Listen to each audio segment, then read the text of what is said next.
Sabahınız xeyirli olsun. Ölkəmizə və xalqımıza qarşı çoxsaylı cinayətlər törətməkdə təqsirli bilinən Aray Karutunyan və digərlərinin barəsində olan cinayət işi üzrə açıq keçirilən məhkəmə prosesində bu günləri təqsirləndirilən şəxslərin son sözlərini söyləməsi mərhələsi yekunlaşmalıdır. Çünki bundan əvvəlki iclaslarda təqsirləndirilən şəxslərdən 15 nəfərdən 14-ü artıq məhkəmədə son sözünü söyləyib.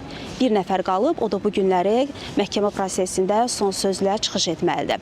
Ümumiyyətlə qeyd edək ki, təqsirləndirilən şəxslərin hər birinə məhkəmədə çıxış etməsi, son sözlərini söyləməsi üçün kifayət qədər vaxt ayrıldı, zaman ayrıldı və eyni zamanda onlara şərait yaradıldı. Təqsirləndirilən şəxslər hansı dildə danışmaq istədilərsə, o dildə də onlar üçün tərcüməçilər ayrıldı və təbii ki, bu da ölkəmizin ədalətli mühakiməsidir.